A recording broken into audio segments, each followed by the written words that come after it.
Bonjour à tous et bienvenue pour le bulletin astro du mois de février 2023. Comme toujours, j'espère que vous allez bien et que vous prenez bien soin de vous. Avant de débuter ce mois de février, j'invite toutes les personnes qui ont leur carnet de route 2023 à ne pas oublier de remplir les influences des planètes pour chaque jour, de commencer à remplir la to-do list avec les objectifs que vous aimeriez atteindre au cours de ce mois de février. Vous pouvez vous aider des grandes tendances pour votre signe pour ce mois afin d'orienter le mieux possible justement cette to-do list. Et puis surtout, si vous avez noté des choses positives chaque jour au cours du mois de janvier, eh bien je vous invite à les relire maintenant afin d'avoir en tête que tous les jours, il se passe quelque chose de positif dans votre vie, car cela est important pour remonter déjà dès maintenant vos vibrations pour entamer ce mois de février. Je vous rappelle que dans ce bulletin astro, je parle des énergies générales qui concernent tout le monde, à un niveau global donc, et que ce n'est pas toujours rose, évidemment. C'est pourquoi, en parallèle, j'ai créé le podcast Voyage en pleine conscience, avec notamment la balade astrale. Et que cette balade astrale, eh bien son objectif, c'est avant tout de vous faire prendre conscience des énergies astrologiques autrement, d'une manière plus positive, spirituelle, afin de vous aider à assimiler, à intégrer les énergies de manière à pouvoir les utiliser pour vous-même et vous aider à avancer. Donc au-delà de ces bulletins astro, eh bien je vous invite à venir écouter ce podcast.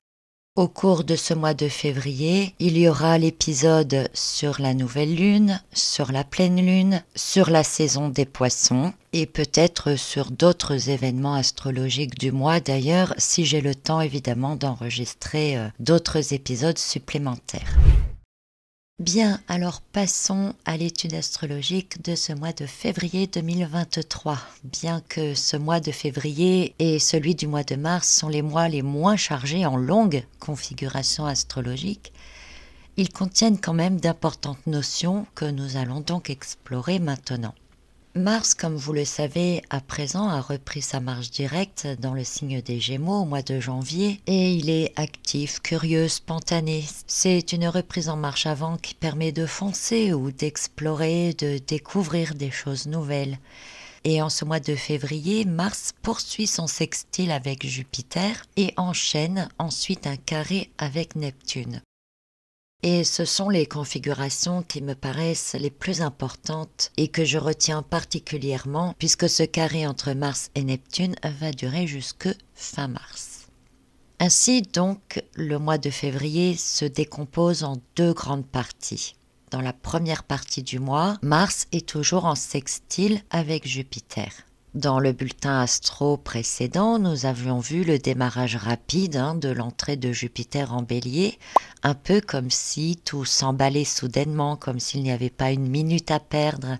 C'est un sextile qui booste à la fois la capacité à être partout en même temps, à avoir une énergie débordante, une grande créativité, de fortes idées, des idées variées également, l'envie d'agir vite, de s'accroître, se développer dans de nouvelles directions. Et cette sensation d'accélération est encore plus ressentie depuis la reprise en marche directe d'Uranus en Taureau le 22 janvier. Et puis, dans la deuxième partie du mois de février, Mars termine son sextile avec Jupiter et démarre un carré avec Neptune, qui démarrera donc le 23 février et qui va durer jusqu'au 30 mars. Alors le carré entre Mars et Neptune, ça va être un changement d'énergie. Parce que dans ce carré, il est facile de prendre ses rêves pour des réalités. Il est facile de se laisser facilement déborder par les émotions. Il est facile de se faire berner. On a tendance à croire aux belles promesses et même d'agir en fonction de grands idéaux. Mais c'est aussi un carré de la déception, parce que Mars c'est une grande volonté et Neptune c'est les illusions. Et c'est un carré dans lequel on a des difficultés à distinguer ce qui est idéaliste et irréel de ce qui est réalisable ou concret. C'est aussi un carré d'inaction parce que Mars peut se sentir bloqué par les illusions de Neptune. C'est aussi de la confusion parce qu'alors que Mars est déterminé, motivé, curieux dans le signe des Gémeaux, Neptune a cette capacité à rendre les choses diffuses, confuses, à diluer les choses. Donc on ne sait plus vraiment dans quelle voie on doit aller, ce qu'on doit accomplir. Et c'est ce qui met de la confusion dans nos motivations. Donc vous voyez, on part d'un extrême vers un autre. Au début du mois, on fonce, sûr de soi, empli de convictions, d'idées, de projets, de motivations. Et puis au fil des jours, les doutes s'installent, on ne peut pas agir comme on le souhaiterait, nos ambitions sont au-delà de nos possibilités réelles. Et au final, désillusions et déceptions. Et en gros, c'est la grande dynamique de ce mois de février. Et on va voir donc chacune de ces parties séparément. Alors, on va reprendre depuis le début avec les énergies donc du début du mois. Ce début du mois est donc largement influencé par le sextile entre Mars et Jupiter qui a démarré fort et qui est dans un élan supplémentaire grâce à la reprise en marche avant d'Uranus. Et pendant cette première moitié du mois et dans cette énergie-là, il y a la pleine lune en Lion du 5 février. Alors nous parlerons un peu plus en détail de cette pleine lune dans un autre post ou peut-être au cours d'une des balades astrales. Mais notons ici, pour la compréhension de l'histoire, que cette pleine lune en Lion, elle symbolise normalement la force, la créativité, la confiance en soi. Elle place l'ego en avant. C'est un moment pour se concentrer sur les aspirations profondes, aussi pour prendre des décisions importantes. On peut ressentir une augmentation de l'énergie et un optimisme même débordant. Et cet optimisme débordant sera en plus renforcé par le sextile entre Mars et Jupiter.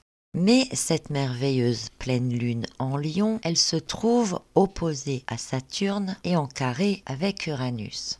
Et ceci est important parce que l'opposition entre la Lune en Lion et Saturne va nous parler ici d'insatisfaction, d'un rapport à l'environnement ou la société tendue, difficile. Elle peut développer alors le pessimisme et accentuer la perte de confiance. C'est un peu comme blesser l'ego parce que la Lune en Lion peut apporter une forte émotivité et un désir de reconnaissance alors que Saturne en face peut apporter un sentiment de restriction et de distance.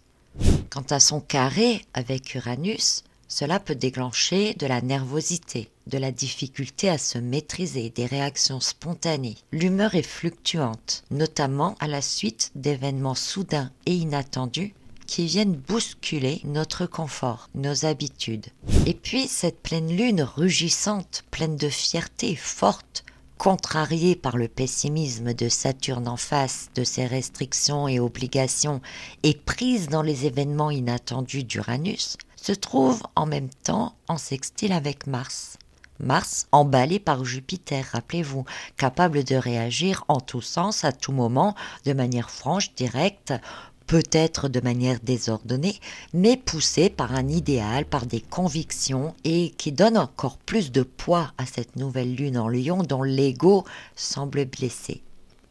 En même temps, au cours de ce début du mois, Mercure, toujours en Capricorne ici, l'esprit têtu, obstiné, mais très réaliste, sait être convaincant et s'imposer grâce à un trigone avec Uranus. Et sa double configuration avec Pluton et Neptune lui permet aussi d'être très inventif, très créatif, imaginatif et très rusé. On peut tout simplement dire qu'il ne manque pas d'argumentation. Un forcing mental dans lequel les mensonges sont véhiculés et présentés de telle sorte que tout paraît vrai. L'illusion se renforce. Et c'est ainsi que Mars, qui arrive dans la deuxième moitié du mois dans son carré avec Neptune, pourra se faire berner facilement, mais nous y reviendrons. On peut donc nous présenter de fausses preuves, nous expliquer de fausses raisons, nous proposer de fausses promesses, tout en gardant les vérités ou les finalités envisagées bien cachées. Et puis, dans ce début de mois, en même temps, Vénus, elle, est dans le signe des Poissons. Rêveuse et idéaliste, ses désirs sont accentués par un sextile avec Uranus. Et si ses rêves et ses idéaux sont emballés par l'énergie uranienne, Vénus n'en semble pas moins contrariée puisqu'elle se trouve en parallèle, en carré avec Mars. C'est à se demander si elle sait vraiment ce qu'elle veut ou si elle n'est pas en train de se laisser entraîner par des désillusions. Le sextile de Vénus avec Uranus rassemble des personnes qui ont les mêmes idéaux, mais le carré avec Mars parle de tension dans les relations et aussi de perte de confiance, ce qui provoque un déséquilibre. Dès le début du mois, on peut donc dire que de fortes décisions peuvent être prises, que certaines peuvent être imposées, mais aussi que les revendications ne sont pas en reste. Dès le début du mois, Mercure en Capricorne, Saturne en Verseau, la Lune en Face en Lion, rien qu'avec ces trois archétypes, nous avons les notions de labeur, de temps, de société, de pouvoir d'achat, de persuasion, bref, tout ce qui correspond aux réformes concernées actuellement. Et ce sera précisément cela qui devrait être l'enjeu des actions de Mars, soulevé par Jupiter et entraîné par les idéaux de Vénus. Puis arrive la deuxième partie du mois de février. Le 19 février, le Soleil entre en Poisson. Lui aussi va augmenter l'idéalisme, les intuitions et l'imagination, mais aussi l'immoralité, l'esprit de sacrifice ou encore la confusion des valeurs. C'est dans cette deuxième partie que Mars formera son carré avec Neptune, qui durera jusqu'à la fin du mois de mars. Mais c'est aussi dans cette partie du mois que se produit la nouvelle lune en Poisson, que Vénus sera conjointe à Neptune et en sextile avec Pluton et se rapprochera de Jupiter, alors que Mercure entre en Verseau et qu'il formera un trigone avec Mars, tout en étant en carré avec Uranus et bientôt en conjonction avec Saturne. Alors, qu'est-ce que tout cela signifie? Commençons par la nouvelle lune en Poisson, le 20 février, au lendemain de l'entrée du Soleil en Poisson. C'est un nouveau cycle lunaire qui démarre. Et la conjonction entre la Lune et le Soleil se produit dans la maison 12, la maison associée au signe des Poissons. Nous parlerons également davantage de cette nouvelle Lune au moment venu. Mais pour l'instant, notons que elle invite à se pencher sur nos aspirations profondes, nos rêves les plus enfouis. Elle est orientée vers l'envie d'un avenir meilleur, mais elle peut aussi empêcher de voir certaines réalités, se faire manipuler facilement et engendrer de l'instabilité psychique. La maison 12 dans laquelle se produit cette nouvelle lune représente les aspects cachés, les secrets, les peurs. Elle augmente aussi la notion de sacrifice et parlera d'épreuves importantes, de santé, d'argent ou encore de fin d'étape ou de fin de cycle. Vénus poursuit son transit dans le signe des Poissons et se rapproche suffisamment de Neptune pour former une conjonction avec Neptune et un trigone avec Pluton. Comme nous l'avons dit un peu plus tôt, Vénus en Poisson est rêveuse et idéaliste, et pas vraiment réaliste. Elle veut du rêve, elle veut du bien-être, elle veut de l'amour, elle veut de la paix dans le monde. Mais dans ces configurations, elle a aussi l'art d'inventer des histoires merveilleuses, d'alterner altruisme et égocentrisme. Imprévisible et avec une imagination débordante, elle sait vendre du rêve à qui veut bien la croire, tout en cachant ses motivations et ses raisons profondes. Une tendance qu'elle aura d'ailleurs la possibilité d'exagérer dès la fin du mois alors qu'elle entrera en conjonction avec Jupiter. Pendant ce temps, Mercure est entré dans le signe du Verseau, un peu plus tôt, le 11 février. C'est un Mercure intuitif avec de grandes idées, mais aussi très impatient. Mais sa communication est claire, directive. Il forme un carré avec Uranus, maître du Verseau. La concentration est nettement affaiblie, c'est un fait, mais la compréhension, elle, peut être accentuée, tout comme l'intolérance et la critique. Alors que son trigone avec Mars en parallèle lui donne un grand pouvoir d'influence sur les autres, des décisions ou des initiatives s'imposent. On les voit, on les comprend, mais on ne les tolère pas. Alors si vous avez suivi l'aventure de cette deuxième quinzaine de février, nous avons une nouvelle lune en Poisson qui engendre de l'instabilité psychique, qui nous rend plus manipulables, et cela est facilité par Vénus capable de vendre du rêve, des promesses convaincantes et imposantes exprimées par Mercure. Et c'est sur cette ambiance-là que Mars, au cours de cette deuxième partie du mois de février, débute donc le carré avec Neptune. Et Mars entre dans le carré avec Neptune alors qu'il est en trigone avec Mercure. Comme nous l'avons dit un peu plus tôt aussi, d'un côté c'est une puissante force de persuasion, de commandement même, et de l'autre c'est une grande intolérance et des tensions nerveuses. C'est un peu comme si on comprenait exactement ce qui se produit mais qu'on ne l'accepte pas. Et non seulement on ne l'accepte pas, mais la déstabilisation psychique et le carré avec Neptune, on ne peut pas vraiment réagir comme on le souhaiterait.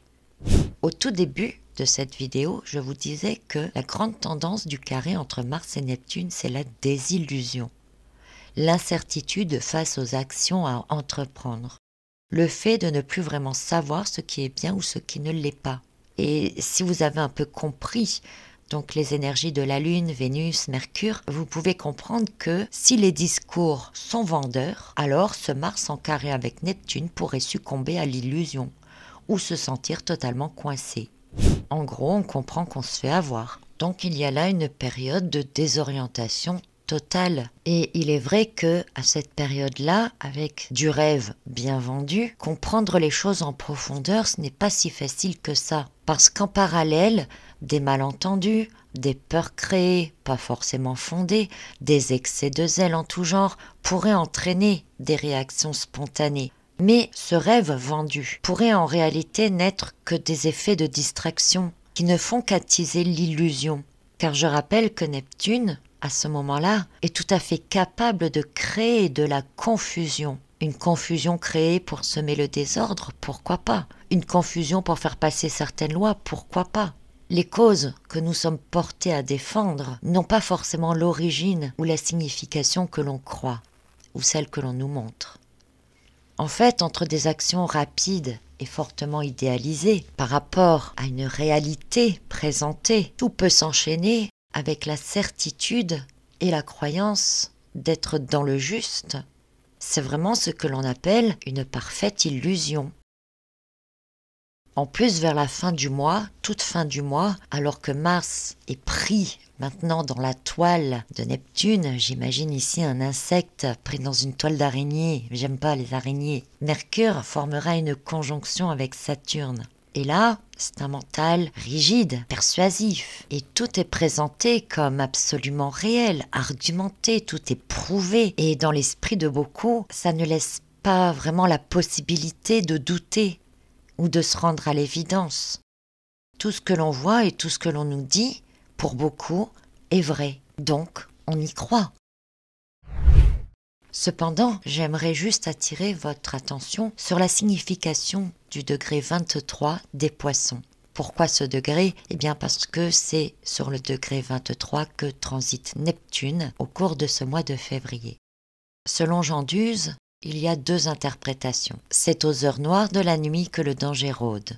Ou encore, de nombreux obstacles bouleversent le bonheur et la réussite. Et selon Volasfera, la signification de ce degré est « le dormeur se réveillera plein de regrets et condamnant ses langoureuses paresses ». Alors on pourrait faire toute une dissertation sur ce que sont les langoureuses paresses. Mais ce n'est pas le sujet. Ce degré 23 des Poissons, sur lequel voyage Neptune, astre de l'inconscient, semble nous mettre en garde et nous demande d'observer une certaine prudence et surtout d'avoir l'esprit ouvert, de faire attention à toute promesse, parce que ce serait vraiment dommage de le payer plus tard et d'avoir des regrets plus tard. Voilà donc pour ces énergies du mois de février 2023, un nouveau chapitre qu'il va falloir traverser, qu'il va falloir écrire aussi. Parce que tout cela peut toujours être écrit avec des variantes. Allez, prenez soin de vous, faites attention à vous, soyez prudents, soyez vigilants. Et je vous retrouve très bientôt pour d'autres messages et dans tous les cas pour un prochain bulletin astro pour les énergies du mois de mars à la fin du mois. À très bientôt.